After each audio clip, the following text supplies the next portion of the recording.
पाठशाला का आज का एपिसोड इम्पोर्टेंट है।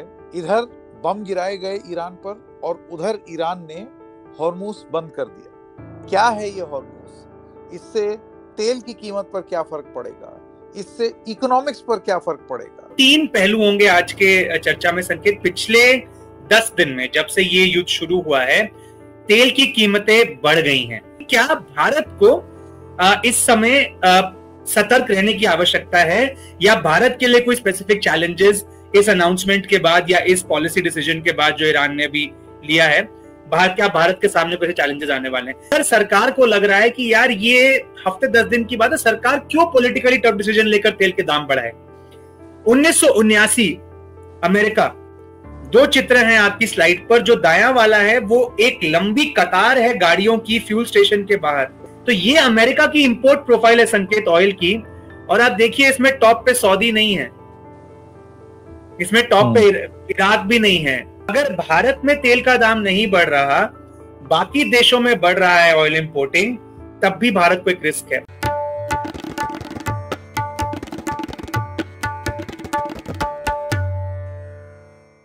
नमस्कार, आप लोगों का स्वागत है। मैं हूं संकेत उपाध्याय और मेरे साथ हैं doctor Kartikeya Batra, assistant professor economics, Azim Premji university के। और आप देख रहे हैं एक और एपिसोड जिसका नाम है द रेड माइक पाठशाला।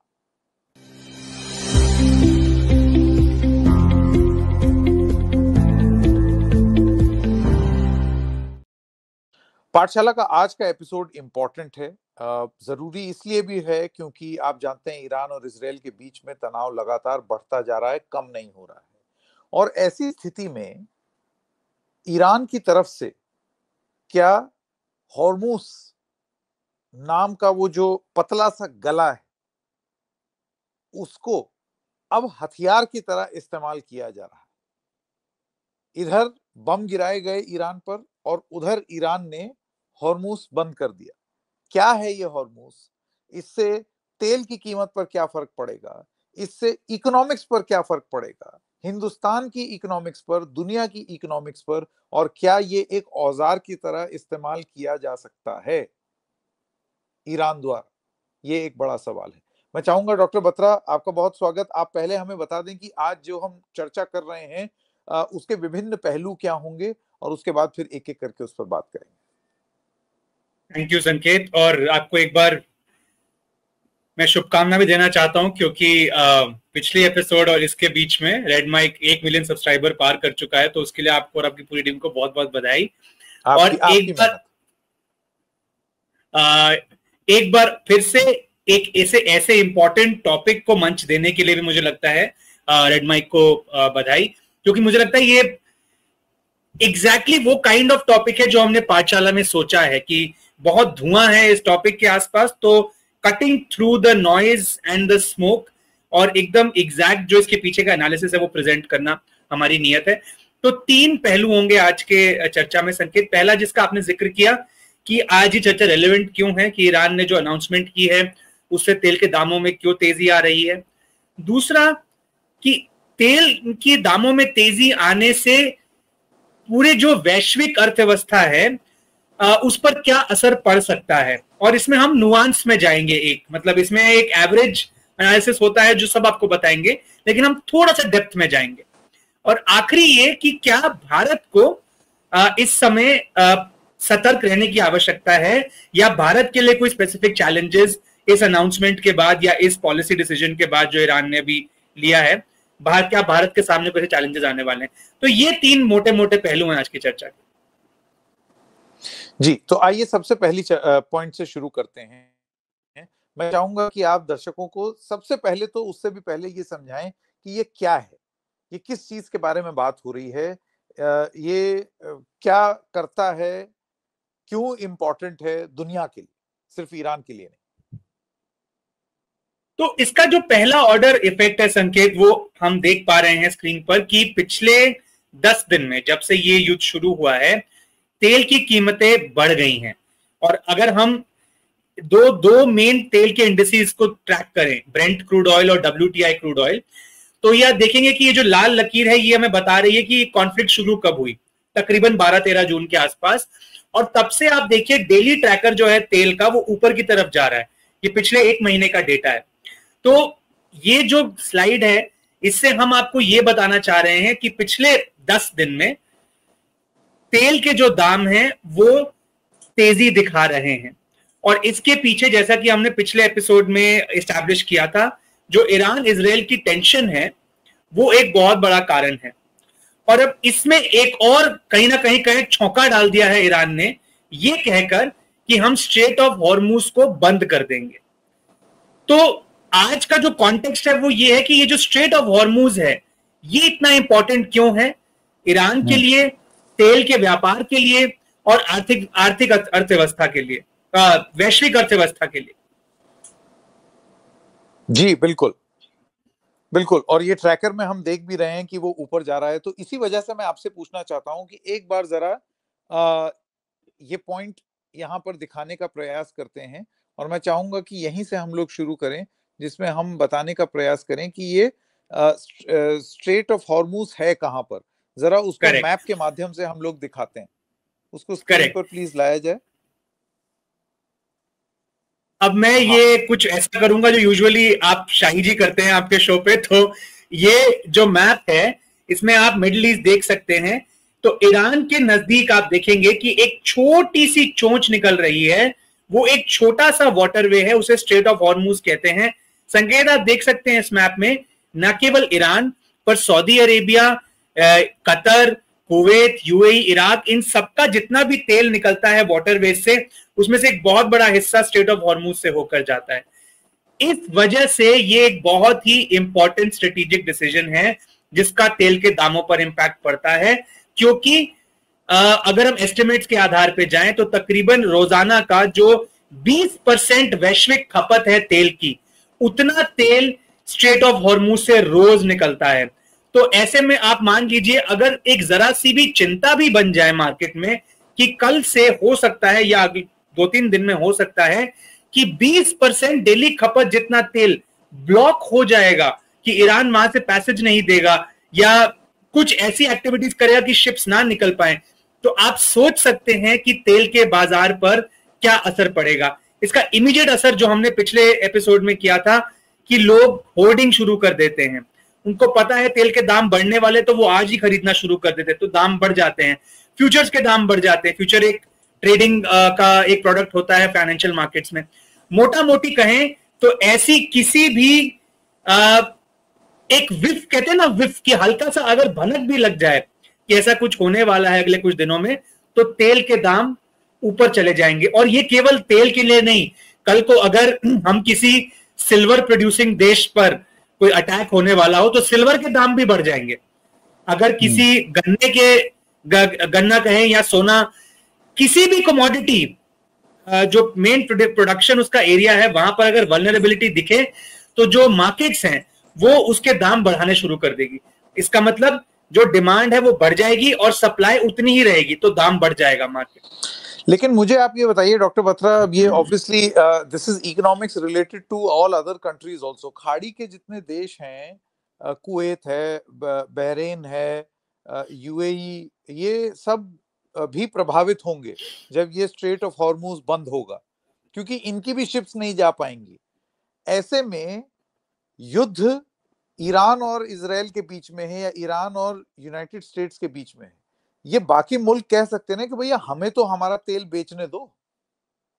ना केवल तेल बेचने वाले देश, पर तेल की खपत करने वाले देश जो ज्यादा मेजॉरिटी में है, उन पर भी असर पड़ेगा। तो इसीलिए हम ये जो स्कोप एनालिसिस का, ये उस रीजन तक आधारित स्पेसिफिक नहीं है, लिमिटेड नहीं है, ये पूरे दुनिया की हम बात कर रहे हैं। और जैसा कि मैंने पिछले अपने विवरण में कहा कि देखिए, एक तो तेल के दाम बढ़ेंगे क्योंकि डिमांड बढ़ जाएगी और सप्लाई उतनी ही है, सप्लाई हो सकता है कम ही हो जाए। दूसरा क्या होगा संकेत, कि जो भी शिपिंग कंपनीज हैं वो अपने इंश्योरेंस चार्जेस बढ़ा देती हैं, या जो इंश्योरेंस कंपनीज शिपिंग को इंश्योर करती हैं वो अपने चार्जेस बढ़ा देती हैं, और जो शिपिंग कंपनीज हैं वो भी रिस्क देखकर अपने चार्जेस बढ़ा देती हैं। तो जब एंड में मैं जब रिसीव करूंगा तेल की डिलीवरी, तो मुझे तेल पर भी एक्स्ट्रा दाम देना पड़ रहा है, मुझे शिपिंग का भी एक्स्ट्रा दाम देना पड़ रहा है, और मुझे इंश्योरेंस का भी एक्स्ट्रा दाम देना पड़ रहा है। मोटा मोटी देखा जाए, जो ऑयल इंपोर्टिंग नेशंस हैं उनके लिए ये एक बहुत बड़ा धक्का है। हाँ, अब आपने जो कहा कि कुवैत, सऊदी, ये जो देश हैं जो एक्सपोर्ट करते हैं तेल, अगर तो उनके जहाज भी नहीं निकल पा रहे तो उनके लिए प्रॉब्लम है। लेकिन मान लीजिए कोई ऐसा देश है जैसे कि रशिया या वेनेजुएला, जो तेल, कनाडा, जो तेल निकालता भी है लेकिन वो इस युद्ध से डायरेक्टली इंपैक्टेड नहीं है, तो उनके लिए एक्चुअली कुछ समय तक ये पॉजिटिव भी बन सकता है कि तेल के दाम तो बढ़ गए और अब सप्लायर तो वो बचे, तो ज्यादा दाम का फायदा उनको मिल सकता है। लेकिन ये उसकी भी लिमिटेशन है, मैं आगे जाके थोड़ा सा विस्तार में समझाऊंगा इसको। लेकिन यही मैं कह रहा था कि एक नुआंस समझेंगे हम आज कि इसका असर ऑयल इंपोर्टिंग देशों पर और ऑयल एक्सपोर्टिंग देशों पर अलग अलग तरीके से होता है। ठीक है, तो आप किस पर पहले फोकस करना चाहेंगे, जो तेल दे रहे हैं दुनिया को, या जो लोग अभिलाषी हैं कि हमें ये तेल चाहिए, और इनका इम्पैक्ट दोनों तरीके के देशों पर किस तरीके से होगा? हम भारत का उदाहरण लेकर एक ऑयल इंपोर्टिंग नेशन की बात करेंगे पहले। कि मान लीजिए कि हॉर्मुज बंद होने से पहले हम ये मान रहे हैं कि भारत में तेल की कीमत है 100 रुपए लीटर, और ये मान रहे हैं कि मान लीजिए हॉर्मुज बंद होने के बाद ये बढ़ जाती है और 120 लीटर हो जाती है। अब इसमें बात हो सकती है कि क्या सरकार ये 20 रुपए की जो इंक्रीज है इसको ट्रांसफर करेगी कंज्यूमर को, यानी वो बात की बात है। मान लीजिए वो कंज्यूमर को देना पड़ रहा है एक्स्ट्रा 20 रुपए। अब इनकम तो वही की वही है, लोगों की इनकम तो बढ़ी नहीं, हॉर्मुज बंद हुआ है ना, अब बोनस तो नहीं मिला। तो मानते हैं कि एक औसतन ये सैलरीड व्यक्ति हैं या एक परिवार है, इनकी इनकम 40,000 रुपए थी हॉर्मुज बंद होने से पहले, अब भी 40,000 रुपए। इनका जो मंथली तेल की खपत थी वो 70 लीटर थी पहले, और अब जब दाम बढ़ गया है तेल का तो ज्यादा कम नहीं कर सकते, क्योंकि देखिए तेल एक नेसेसिटी है संकेत। इकोनॉमिक्स में कॉन्सेप्ट होता है इलास्टिसिटी ऑफ डिमांड। कुछ चीजें ऐसी होती हैं वो कितनी महंगी हो जाए आप उनको फिर भी लगभग उतनी ही मात्रा में खरीदेंगे, तेल उनमें से एक है। और कुछ चीजें ऐसी होती है जो नॉन एसेंशियल, कि जैसे ही थोड़ा सा दाम बढ़ा या मेरी आय कम हुई तो मैं उनसे किनारा काटकर जो मेरे एसेंशियल्स हैं उन पर ज्यादा ध्यान दूंगा। ठीक है, तो अब क्योंकि मेरी इनकम 40,000 रुपए ही है और मेरी तेल की खपत मैं 70 से 65 लीटर पे ही ले जा पाया हूं, तो अब देखिए जो मेरा मंथली तेल पर खर्चा है वो असल में खपत घटने के बावजूद बढ़ जाएगा, 7,000 से 7,800 पे मैं आ जाऊंगा। जो मेरा मंथली खाने का खर्चा है, क्योंकि देखिए जब तेल का दाम बढ़ता है तो उसका असर हर चीज पर होता है, खाना भी महंगा होगा, करे, और खाना भी मैं कम तो कर नहीं सकता, नेसेसिटी है वो भी। तो मेरे खाने का बिल भी 8,000 से 10,000 पे आ जाएगा, मतलब मेरी ग्रोसरी का बिल, कुकिंग गैस का बिल, सब कुछ इसमें आप बिजली भी मिला दीजिए। तो जो मेरे अदर एक्सपेंसेस है ना संकेत, नॉन एसेंशियल्स, जो मैं वेकेशन लेता हूं या मैं ड्राइव पे जाता हूं या मैं मसाज करवाते हैं हम अर्बन कंपनी को बुला के, या हम अम्यूजमेंट पार्क घूमने जाते हैं, रेस्टोरेंट में खाना खाने जाते हैं, उसके लिए जो मेरे पास पैसा बचेगा उसमें कमी आएगी। जो पहले 25,000 था अब वो 22,500 रुपए रह जाएगा या 22,200 रुपए रह जाएगा। इसमें 10 तकरीबन आप देखिए 10% से ऊपर की गिरावट है ये मेरे नॉन एसेंशियल्स। ये मैं एक पूरा हाइपोथेटिकल एग्जांपल दे रहा हूं। अब आप इसको मैक्रो लेवल पे ले जाइए और सोचिए कि अगर पूरे भारत में नॉन एसेंशियल खर्चों के लिए 10% इनकम अवेलेबल कम हो जाती है तो उसका इंपैक्ट इंडस्ट्री पर कितना पड़ेगा। जब डिमांड ही नहीं है तो सप्लाई भी कम हो जाएगी, और सप्लाई कम हो जाएगी तो वो जो नौकरियां थी वो चली जाएंगी। जो अर्बन कंपनी वाला एक सेकंड डॉक्टर बत्रा, आपकी बात से जो समझ में आ रहा है कि ये आप पूरी तरीके से एक मंदी के जो पैरामीटर्स होते हैं, स्लो डाउन के जो पैरामीटर्स होते हैं, उसकी तरफ आप इशारा कर रहे हैं, क्योंकि जब हमने मंदी के बारे में बात की है इसी तरीके से बात की है। But here is the catch, मंदी एक लॉन्ग टर्म फिनोमिनन होता है, जैसे 6 महीना चला, 8 महीना चला, 10 महीना चला और उसके बाद चीजें बदली। लेकिन जंग हो सकता है ज्यादा लंबी चले, हो सकता है इतनी लंबी ना भी चले। तो आपको लगता है कि ये एक वेरिएबल है जो डिसाइड कर सकता है, या जंग भले ही आज थोड़ी सी हुई हो लेकिन उसका जो कैस्केडिंग इफेक्ट है, लॉन्ग टर्म इफेक्ट अर्थव्यवस्था के ठीक होने में, वो कई महीने ले सकता है जंग खत्म होने के बाद भी? बहुत अच्छा सवाल है संकेत। देखिए क्या है कि अगर जंग शॉर्ट टर्म है ना तो मार्केट प्राइस इन कर लेगी उसको, मार्केट वॉलेटाइल नहीं रहेगी, तो तेल का दाम बढ़ेगा ही नहीं उतना कि ये नौबत आए। ये तब की बात है अगर सही में लग रहा है कि अगले कुछ 5, 6, 8 महीने ये स्टैंड ऑफ चलने वाला है, जिसकी वजह से सस्टेन तरीके से तेल के दाम अंतरराष्ट्रीय बाजार में बढ़े रहेंगे। अगर सरकार को लग रहा है कि यार ये हफ्ते 10 दिन की बात है, सरकार क्यों पॉलिटिकली टफ डिसीजन लेकर तेल के दाम बढ़ाए, सरकार उसको अब्सॉर्ब कर लेगी। लेकिन अगर सरकार को लग रहा है कि ये तो 6-8 महीने लंबा काम चलने वाला है, तो शायद 15-20 दिन वो ये मार झेले, लेकिन उसके बाद वो दाम ट्रांसफर करेगी कंज्यूमर को, अनलेस वो अपना टैक्स काटना ना शुरू कर दे। एक अलग सवाल है, वो पॉलिटिकल इकोनॉमी की बात है। तो आपने जो कहा, वापस उस पर आते हैं कि मंदी, ये बिल्कुल सही आपने कहा कि जब मेरा एसेंशियल्स पर खर्चा बढ़ जाएगा, नॉन एसेंशियल्स पे कम हो जाएगा, तो जो अर्बन कंपनी वाला आकर अब मेरे को मसाज कर रहे हैं, या मैं जाकर अम्यूजमेंट पार्क पर जो हम राइड्स ले रहे हैं, या हम रेस्टोरेंट में जाकर खाना खा रहे हैं, वो जब कम हो जाएगा, ये कम हो जाएगा तो इनकी जॉब्स पर असर पड़ेगा। और वो जॉब्स अगर जाएंगी तो मंदी, बिल्कुल जैसा कि आपने कहा कि मंदी की हम की तरफ देख रहे हैं। और ये हाइपोथेटिकल नहीं है संकेत, क्योंकि ये हो चुका है पहले। और ये कहां हुआ है, इसका उदाहरण देकर अगर हम समझाएं दर्शकों को, तो मुझे लगता है कि एक बहुत अच्छा एक चित्र बनेगा लोगों के दिमाग में। 1979 अमेरिका, 2 चित्र हैं आपकी स्लाइड पर। जो दायां वाला है वो एक लंबी कतार है गाड़ियों की फ्यूल स्टेशन के बाहर, क्योंकि इस समय राशन लग गया था कि आप एक लिमिट तक तेल भरवा सकते हैं अपनी गाड़ी में। ये अमेरिका है, 1979 की बात है, अभी 50 साल भी नहीं हुए इस बात को। तो ये क्या था? ये ऐसा था कि देखिए 79 में ईरान ही था एक फ्लैश पॉइंट, ईरान में रेवोल्यूशन हुआ था, और ईरान में रेवोल्यूशन की वजह से जो तेल की सप्लाई चेन थी वो डिसरप्ट हो गई थी दुनिया में, और एनर्जी के दाम, जो ये पेट्रोल के दाम है, वो एकदम से बढ़ गए थे। तो जैसा कि अभी मैंने आपको पिछले स्लाइड में बताया, भारत में ये रिस्क, भारत जैसे ऑयल इंपोर्टिंग देशों में रिस्क हो सकता है कि ग्रोथ कम, लेकिन जो दरें हैं, प्राइसेस हैं, वो ज्यादा। Low growth and high inflation, stagflation बोलते हैं इसको। इसको हमने कवर किया था तकरीबन 1 महीना पहले, जब हमने पाकिस्तान के बारे में बात की थी आईएमएफ के संदर्भ में।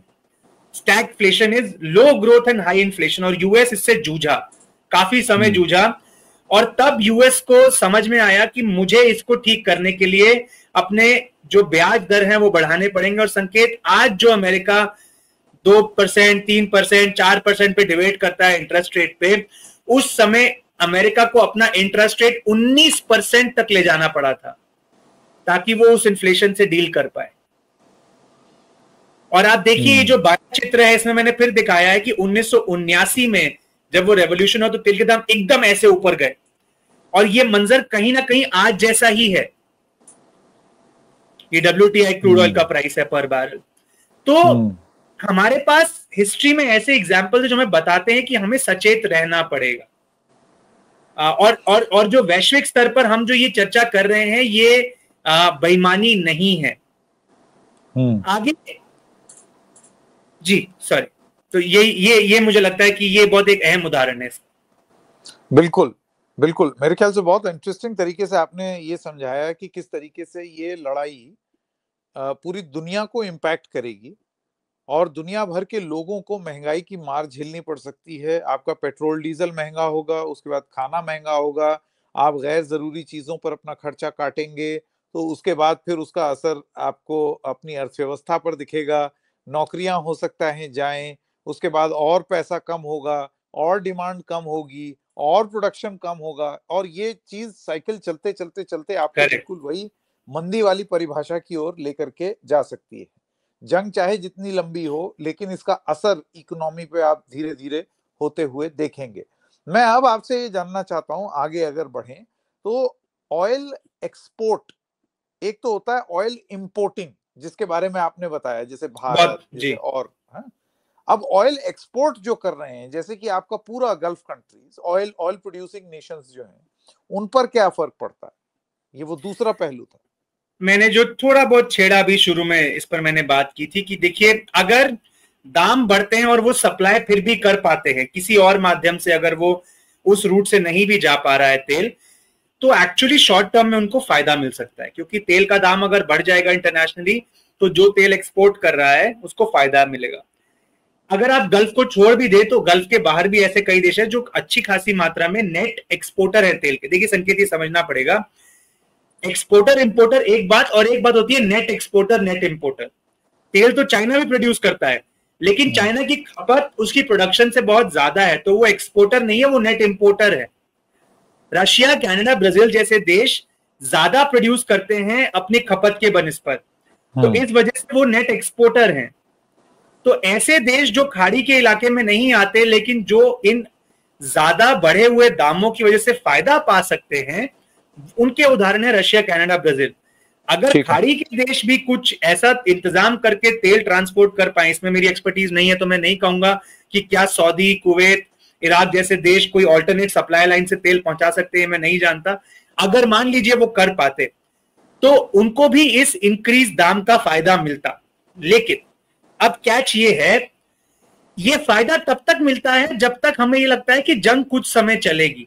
अगर ये जंग बढ़ती है तो क्योंकि बाकी देशों में मंदी आनी शुरू हो जाएगी, तो आपके तेल की डिमांड इंटरनेशनल मार्केट में फिर कम होने लग जाएगी।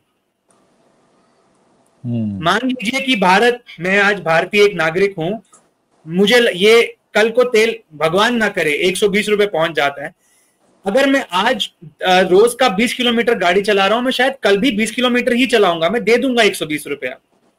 लेकिन अगर ये चलेगा 3, 4, 5 महीना, तो फिर धीरे धीरे मैं सोचूंगा क्या मुझे ये गाड़ी हटाकर इलेक्ट्रिक गाड़ी ले लेनी चाहिए, क्या मुझे मेट्रो पर अपना मूव कर जाना चाहिए और अपनी कंपनी में ये बोल देना चाहिए कि मैं आधा 1 घंटा आगे पीछे लेट आया करूंगा। तो जब मुझे वो 3-4 महीने का समय मिलता है एडजस्टमेंट करने के लिए, तब फिर मैं जो 20 किलोमीटर चला रहा हूं वो शायद मैं 5 किलोमीटर पे आ जाऊं, और तब मेरे जैसे करोड़ों लोगों की जब डिमांड घटेगी ऐसे, तब ये वाले देश भी उस मंदी की चपेट में आ जाएंगे। क्योंकि अब जिस बढ़े हुए दाम की इनको फायदा मिल रहा था, अब उस चीज की डिमांड ही कम हो गई, क्योंकि बाकी देशों में मंदी आ गई, क्योंकि दाम बढ़ा हुआ था इन द फर्स्ट प्लेस। नहीं, तो इससे जुड़ा हुआ मेरा सवाल ये है डॉक्टर बत्रा, ये बताइए, हिंदुस्तान में हम जैसे एम्बेसडर हरदीप पुरी हैं, इसी मामले के मंत्री भी हैं, उनसे ये सवाल भी पूछा गया कि भाई अब तो ये हॉर्मूज बंद हो गया तो अब हमारे दाम बढ़ जाएंगे, तो क्या? इस पर उनका तर्क ये था कि आप चिंता मत कीजिए, हम एक ही देश से तेल नहीं लेते, हमने अपनी बास्केट को डाइवर्सिफाई किया हुआ है, हम अलग अलग देश से लेते हैं, तो इतना इम्पैक्ट नहीं होगा, भारत सरकार बहुत समझदारी से इन सब चीजों को डील कर रही है। लेकिन जब आप जिस तरीके की बात बता रहे हैं, ये तो एक लॉन्ग टर्म इम्पैक्ट तो फिर पड़ेगा ही, कि आपका ये कहना है कि इवेंचुअली अगर ये बहुत लंबा चला तो लोग अपनी तेल की भी खपत कम कर देंगे, डिस्पाइट इट बीइंग एसेंशियल। क्योंकि भाई जाहिर सी बात है कि कोई भी अपना अब गाड़ी है, मैंने गाड़ी ले ली है और मुझे चलानी है, तो अब तेल चाहे 100 का हो या 120 का हो, चलानी है तो चलानी है। लेकिन आप वेट करेंगे, जब आपकी अगली गाड़ी ड्यू होगी तो शायद आप इलेक्ट्रिक व्हीकल लेंगे। इसीलिए इकोनॉमिक्स में कॉन्सेप्ट होता है short run, medium term, medium run और लॉन्ग रन। कि शॉर्ट रन में मैं एडजस्टमेंट नहीं कर सकता क्योंकि मैं कमिटेड हूं अपनी अब एग्जिस्टिंग गाड़ी को, लेकिन मीडियम रन और लॉन्ग रन में जब मेरी गाड़ी का पोल्यूशन परमिट खत्म होने वाला होगा, तो अगली बार जब मैं चॉइस करूंगा तो शायद मैं एक ऐसा चॉइस करूं जो तेल की खपत से मुझे डिटैच कर दे।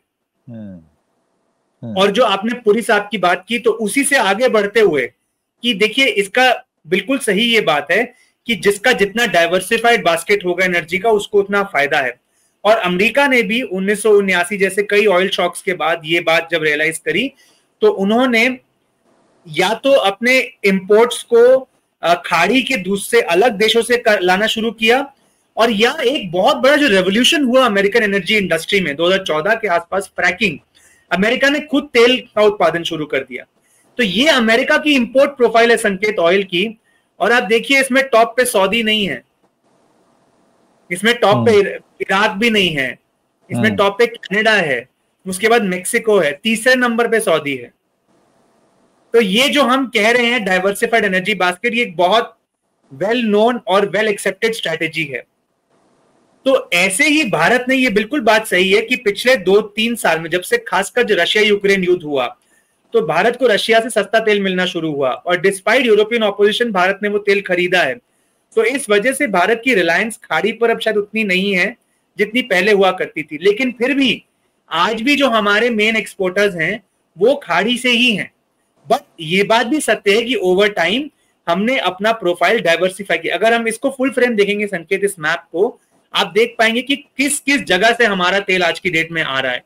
और उसमें रशिया भी है, उसमें मिडिल ईस्ट भी है, उसमें कुछ अमेरिकन देश भी हैं, तो मेरा मतलब कॉन्टिनेंट से है अमेरिका के।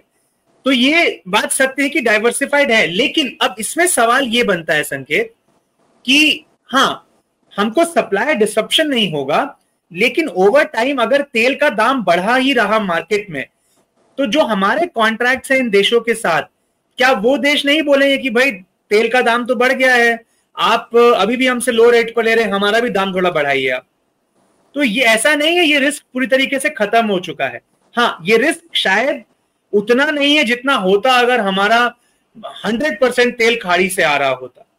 तो उस हिसाब से रशिया से इंपोर्ट करके पिछले कुछ समय में हमने एक अच्छी स्ट्रैटेजी निभाई है। हालांकि उसका नेगेटिव असर यह है कि हमने यूक्रेन का साथ शायद उतना नहीं दिया है, जिसकी वजह से यूरोप हमसे इतना खुश नहीं है। मैं फिर शाही साहब की टेरिटरी में जा रहा हूं, मैं जाना नहीं चाहूंगा, लेकिन मोटी टेरिटरी क्या है मोटी मोटी बात यह है कि ये जो प्राइस का फैक्टर है, ये अभी भी एक रिस्क है, despite India not being over reliant on the middle east. और दूसरी बात जो पॉजिटिव है हमारे लिए, कंज्यूमर के लिए मैं बोलूंगा भारत में, कि जो हमने पिछली बार चर्चा की थी, आज भी हमारे तेल के दाम में एक बहुत बड़ा प्रोपोर्शन टैक्सेस का है। तो सरकार के पास वो लेवरेज है कि अगर कल को तेल का दाम बढ़ जाता है एकदम से 20, 25, 30%, तो सरकार सारा का सारा हम पे ना पास ऑन करके कुछ अपने टैक्स में कटौती करे। अब उसका नेगेटिव असर क्या होगा कि अगले बजट में सरकार का पैसा कम बचेगा खर्चा करने के लिए। तो ये सब इतना इंटर रिलेटेड है संकेत कि policy making is very complex, challenging and complicated. तो मैं आपके दर्शकों को हर पहलू बता रहा हूं, और हो सकता है सुनने में लगे कि इसमें कुछ क्लैरिटी नहीं है, but actually policy making is about making decisions. अब मैं सरकार की जगह पे बैठा हूं, मेरे पास दो चॉइसेस हैं, मैं कंज्यूमर को तेल का दाम पास ऑन कर दूं या मैं अपना टैक्स कम करके अगले बजट में अपना खर्चा कम करूं। दोनों ही बहुत अच्छी स्ट्रेटजीज नहीं है, लेकिन दोनों में से कोई एक मुझे बेहतर लगेगी तो मैं उसके साथ जाऊंगा। वो कौन सी होगी, उसके लिए एक अलग एनालिसिस लगता है, जिसमें ना केवल इकोनॉमिक्स पर सोशल और पॉलिटिकल फैक्टर्स भी आप कंसीडर समझ गया, मैं समझ गया। अब मैं चाहूंगा कि आप ये ग्राफिक समझाएं कि अगर वैश्विक मंदी आती है और इंडिया के एक्सपोर्ट्स कम होते हैं, तो ऐसे में हमारी जीडीपी पर क्या असर पड़ेगा और एक्सपोर्ट्स कम क्यों होंगे? करेक्ट। तो ये संकेत मैंने कहा कि मान लीजिए कि तेल के दाम से हमें बिल्कुल असर नहीं पड़ता, मान लीजिए रशिया इतना अच्छा दोस्त है हमारा, या अमेरिका से हम तेल लेते हैं, एटसेट्रा एटसेट्रा, हम किसी तरीके से ऐसा मैनेज करते हैं कि हमारा जो तेल का बिल है वो नहीं बढ़ रहा, मान लीजिए, तब क्या भारत को मानना चाहिए कि कोई रिस्क नहीं है? मेरा ये मानना है कि नहीं, क्योंकि अगर भारत में तेल का दाम नहीं बढ़ रहा, बाकी देशों में बढ़ रहा है ऑयल इंपोर्टिंग, तब भी भारत को एक रिस्क है, और वो रिस्क हर देश को है, ये सिर्फ भारत की कहानी नहीं है, ये हर देश को रिस्क है। अगर वैश्विक मंदी आएगी तो जो जो चीज आप एक्सपोर्ट कर रहे हैं वैश्विक बाजार में, उसकी डिमांड कम हो जाएगी, और जब वो डिमांड कम होगी तो भारत में जो एक्सपोर्ट है वो जीडीपी का 22% है। तो ऐसे में अगर इस 22% पे डेंट लगता है संकेत, तो आप सोच सकते हैं कि हमारी जीडीपी ग्रोथ पर इस चैनल के जरिए भी असर पड़ सकता है। तो इस वजह से संकेत, और मुझे लगता है ये बिल्कुल सही एक तरीका है कंक्लूड करने का आज के इस डिस्कशन को मेरी तरफ से, कि इतने जटिल और इतने कॉम्प्लेक्स चैनल्स, और जिनका स्कोप केवल एक रीजन तक ना लिमिटेड हो, पूरे विश्व पर इसका असर हो सकता है। इसीलिए हम ये कह रहे हैं, क्या स्ट्रेट ऑफ हॉर्मुज की पॉलिसी एक आर्थिक औजार है ईरान का दुनिया के सामने, ताकि वो ये सारी विघ्न बाधाओं के बारे में दुनिया को मजबूर कर दे सोचने के लिए कि देख लो, लड़ाई करते रहना है तो फिर ये बंद रहेगा, और उसका इम्पैक्ट किस तरीके से सब पर पड़ेगा, यूएस पर भी पड़ेगा, इंडिया पर भी पड़ेगा, और भी तमाम देश पर पड़ेगा। तो किस तरीके से ये देश रिस्पॉन्ड करेंगे, और क्या इससे ईरान को लाभ होगा या नहीं होगा, ये बहुत इंटरेस्टिंग होने वाला है आगे चल के। अभी तक तो आप जानते हैं everybody is digging in their heels, सब लोग अपनी अपनी मजबूती दिखाने का प्रयास कर रहे हैं। बहरहाल बहुत बहुत इंटरेस्टिंग एपिसोड था, जिसमें हमें पता चला कि एक जरा सी जगह और उसके बंद हो जाने से कैसे दुनिया भर की आर्थिक व्यवस्था पर चोट पहुंच सकती है करेक्ट। और किस तरीके से उसके बारे में सोचा जाए। डॉक्टर कार्तिकेय बत्रा, समय देने के लिए आपका बहुत बहुत धन्यवाद। दर्शकों, आपका भी। फिर मिलेंगे किसी और मुद्दे के साथ, तब तक के लिए नमस्कार।